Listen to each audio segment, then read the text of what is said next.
Welcome students. Now in this period we will study about the third type of the formed elements of the blood, that is the thrombocytes or the platelets. Okay, ज्याला मराठीमध्ये आपण रक्तपट्टिका असं म्हणतो. Okay, so these thrombocytes are formed from the large cells called as megakaryocytes. मेगाकॅरिओसाइट्स या मोठ्या आकाराच्या पेशीपासून thrombocytes तयार होत असतात.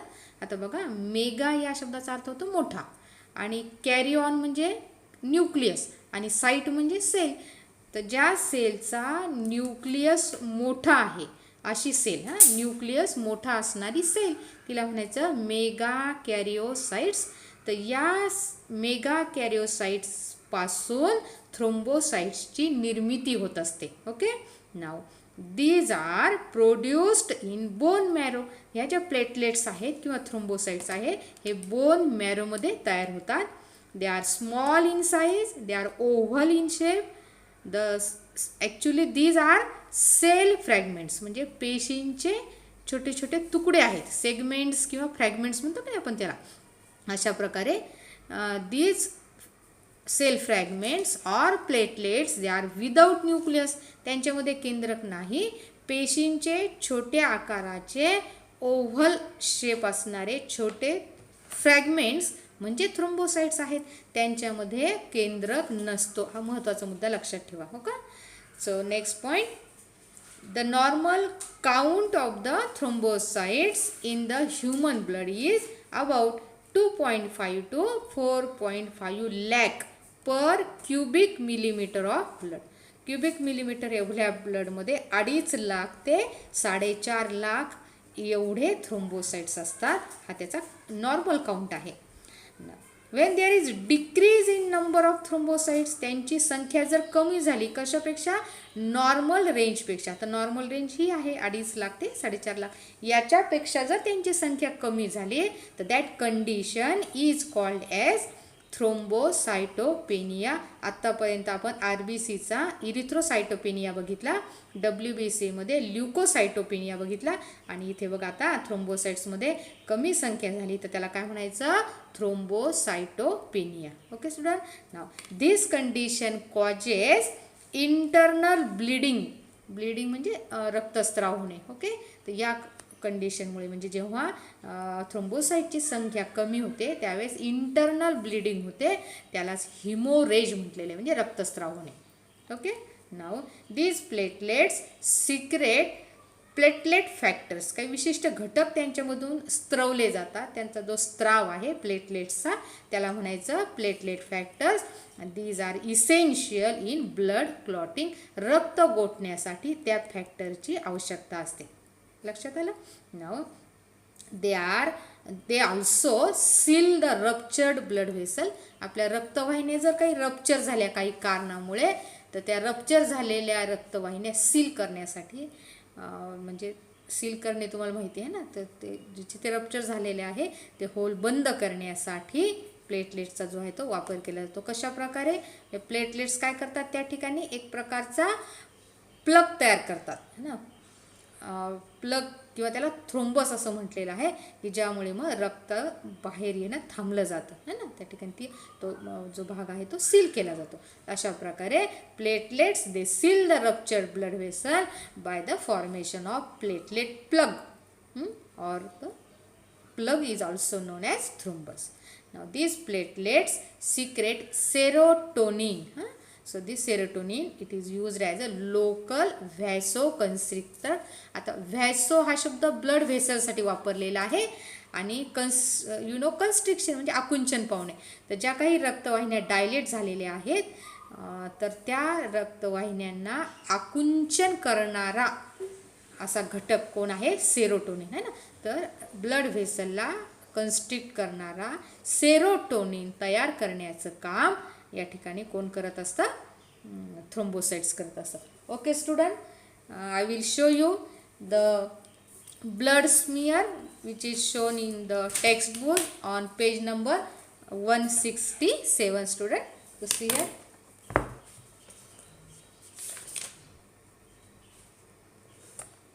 See here student, this is the diagram about the blood smear. Okay, now see here, these are the biconcave somewhat spherical cells, RBC, red blood cells or erythrocyte. Now these are the amoeboid cells ज्यांचा shape बदलत असतो, हे ठिकाणी दाखवलेले. हे white blood cells आहेत ज्याला आपण ल्युकोसाइट्स म्हणतो. आणि हे जे छोटे छोटे आहेत पहा, हे छोटे छोटे आहेत की नाही, तर हे आहेत प्लेटलेट्स. आता आपण बघितलं की नाही, प्लेटलेट्स कशा आहेत, स्मॉल आहेत.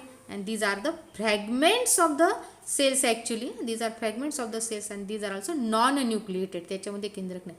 हे जे ब्ल्यू कलरचे छोटे छोटे छोटे छोटे तुकडे दाखवले आहेत पेशींचे, त्याला म्हणायचं प्लेटलेट्स. ओके, अशा प्रकारे ब्लड स्पिअरमध्ये रक्तामध्ये असणाऱ्या तिन्ही पेशी आपण या ठिकाणी बघू शकतो, RBC, WBC आणि platelets.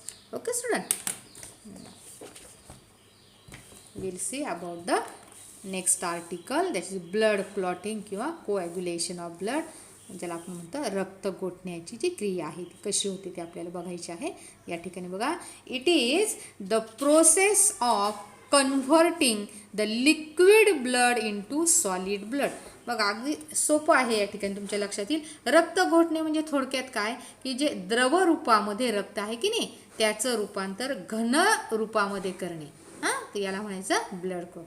So conversion of liquid blood into the solid form is called as blood clotting or coagulation of the blood. There are in all 12 clotting factors. रक्त गोठण्यासाठी किती फॅक्टर्स म्हणजे किती घटकांची गरज आहे, तर 12 घटकांची गरज आहे रक्त गोठण्यासाठी. आणि आता आपण बघितलं ना, हे रक्त गोठवण्याचे जे फॅक्टर्स आहे प्लेटलेट्स तयार करत असतात. These factors are numbered as 1 to 12. आता इथे रोमन आकड्यामध्ये दाखवलेलं आहे ना, रोमन आकड्यामध्ये त्यांना नंबर दिला जातो 1 ते 12 असं. Now interaction of these factors in a cascade manner. Cascade manner म्हणजे स्टेप वाईज, म्हणजे टप्प्याटप्प्याने, एकानंतर दुसऱ्याची क्रिया, दुसऱ्यानंतर तिसऱ्याची क्रिया, अशा प्रकारे स्टेप वाईज मॅनर हे सगळे जे फॅक्टर्स की नाही 1 ते 12 फॅक्टर्स यांची ॲक्शन होते, इंटरॅक्शन होते आणि त्या ठिकाणी एक एन्झाईम तयार होतो, त्याला म्हटलेलं आहे थ्रोम्बिन. ओके स्टुडंट, सो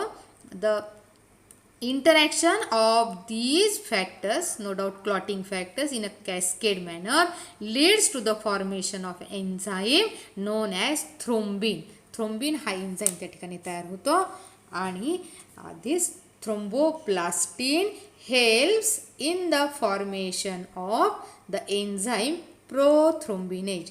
हा जो थ्रोम्बोप्लास्टिन आहे जो तयार होतो थ्रोम्बिन नंतर, तर थ्रोम्बिनच्या प्रेझेन्सीमध्ये हा थ्रोम्बोप्लास्टिन कशाची निर्मिती करतो, प्रोथ्रोम्बिनेज या एन्झाईमची निर्मिती करतो.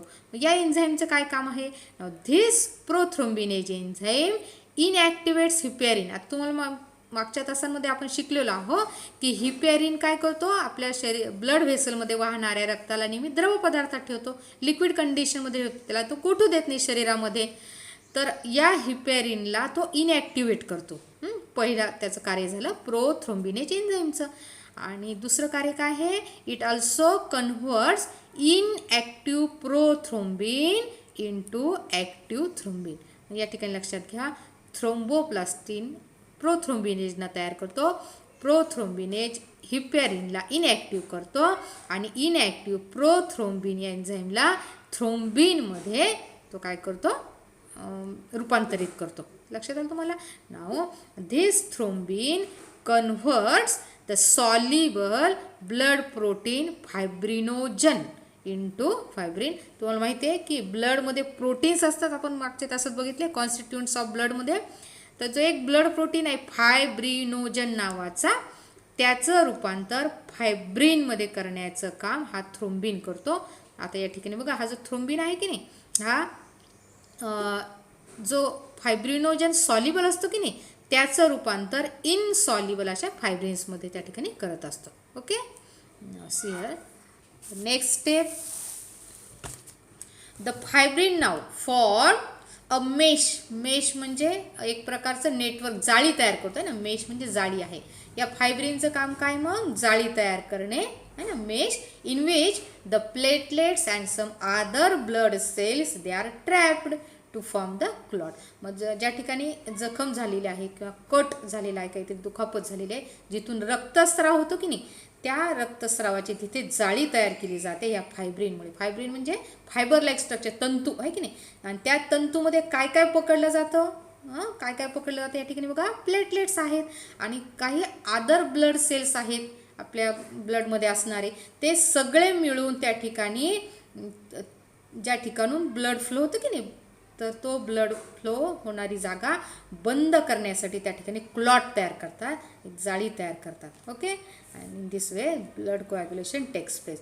ॲक्च्युली व्हेन ब्लड क्लॉट्स, आता तुम्हाला माहिती आहे आपल्या शरीरात तर पूर्णपणे द्रव पदार्थातील रक्त सर्क्युलेट केलं जातं.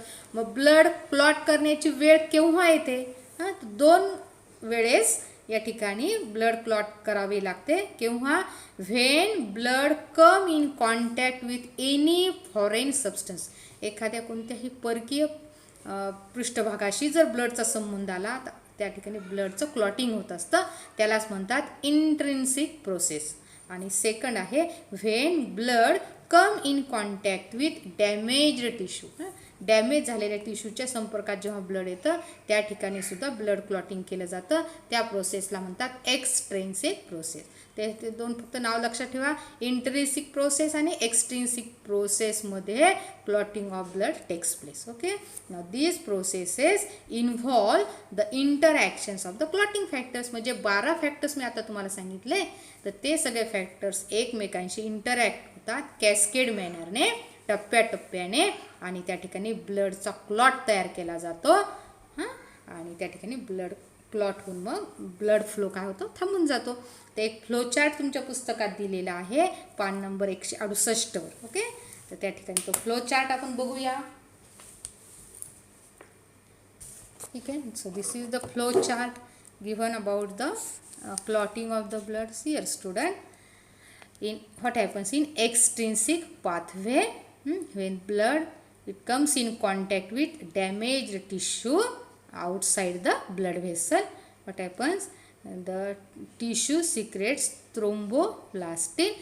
Now this thromboplastin, okay, it secretes the enzyme prothrombinase. इथं जो inactive factor एक दिलेला आहे X, prothrombinase, and now this prothrombinase now it becomes active, and here this prothrombinase converts the inactive prothrombin into the active thrombin. Okay, now this active thrombin converts inactive fibrinogen into the insoluble fibrinogen into the fibrins. Now these fibrins, these are no doubt fiber like, and these fibrins along with some other blood vessels, they form the mesh. Okay, in this way they form the blood clot at the place of the bleeding, and thus the blood is clot. Okay, and that this process is called as clotting of the blood. Okay, so then now in the second pathway is intrinsic pathway.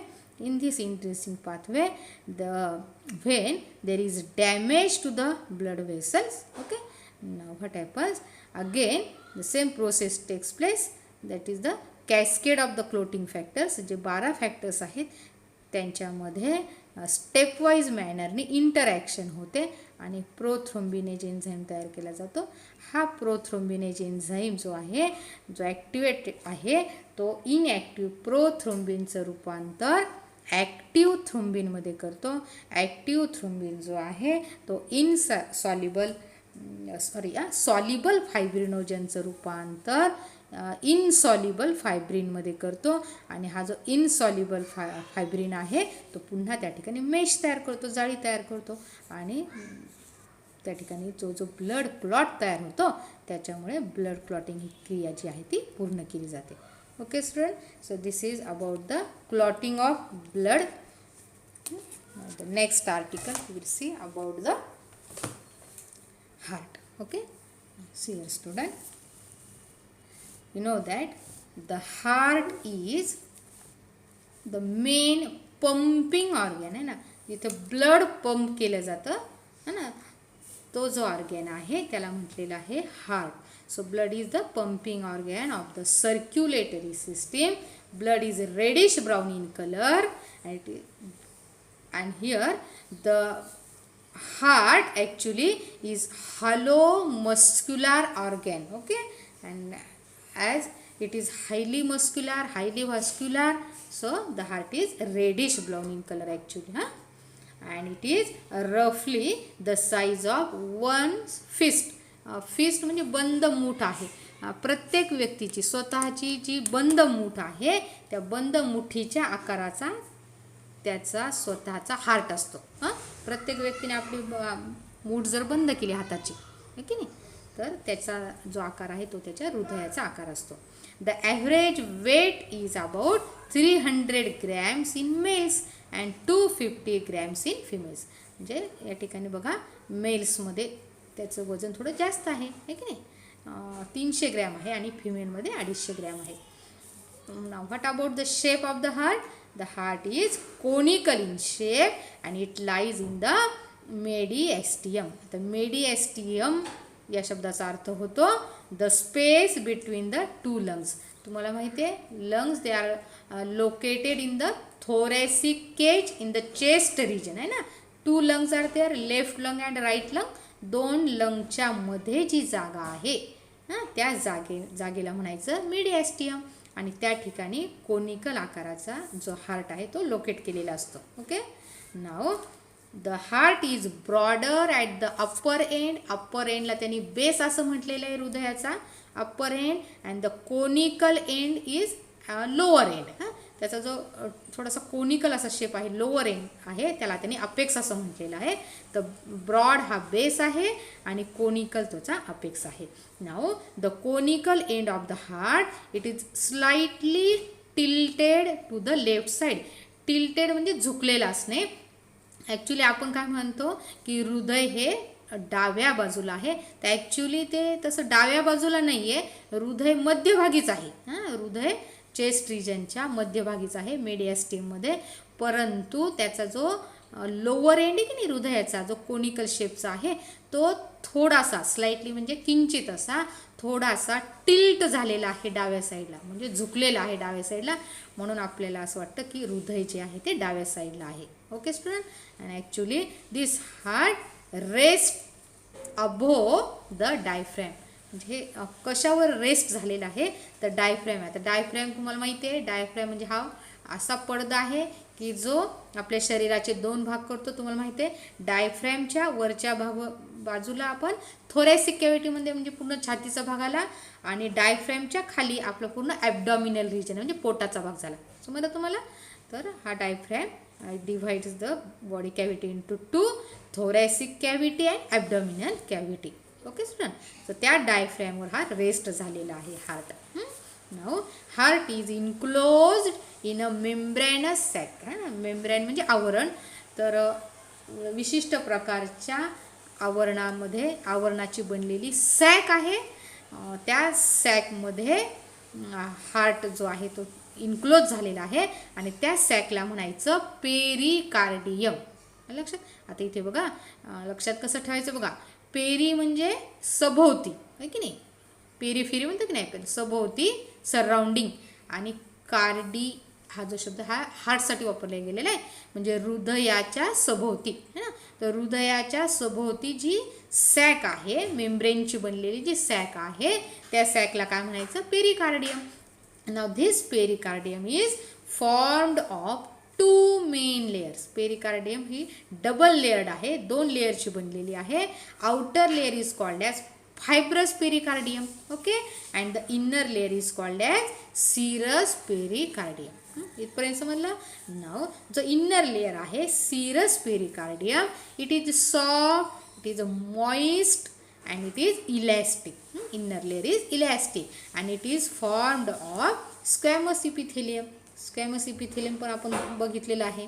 Now it is further divided into 2 layers. आता पुन्हा जो inner serous pericardium आहे याचे सुद्धा 2 layers तयार झालेले आहेत.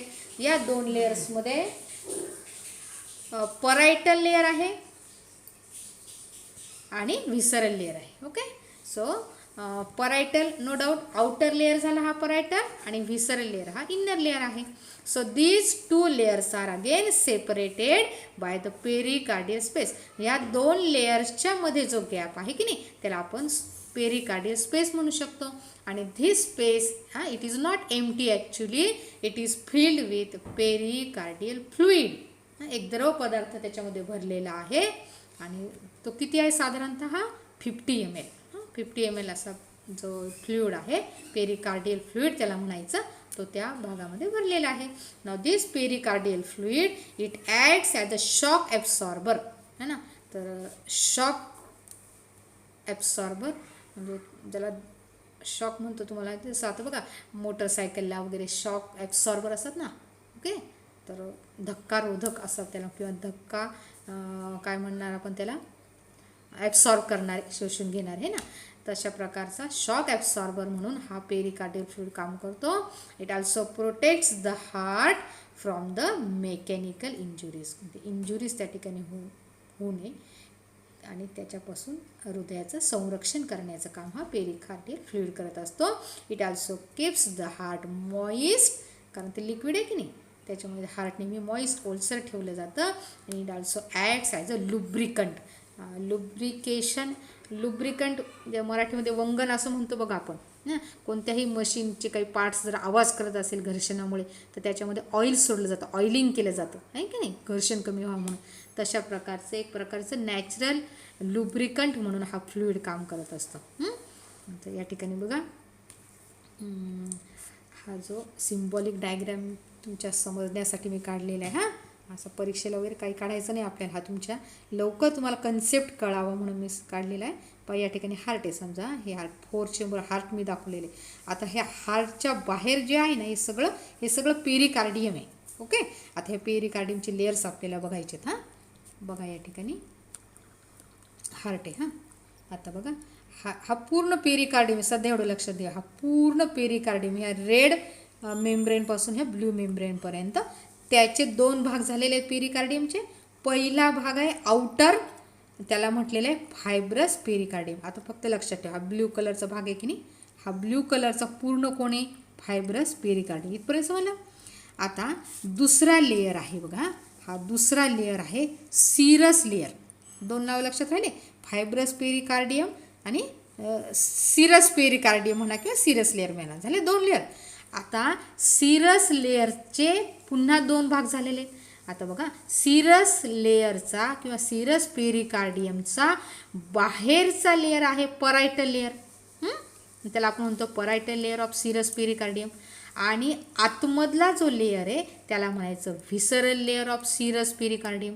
बरोबर आहे. आता या ठिकाणी आकृती बघा, हा लक्षात आला तुमच्या. हा ब्ल्यू कलरचा कोण झाला आउटर फायब्रस पेरिकार्डियम. आणि त्याच्या आतमध्ये बघा आता हा जो येलो कलरचा दाखवला आहे की नाही, हा येलो कलरचा आहे परायटल लेयर, सिरस पेरिकार्डियमचं परायटल लेयर.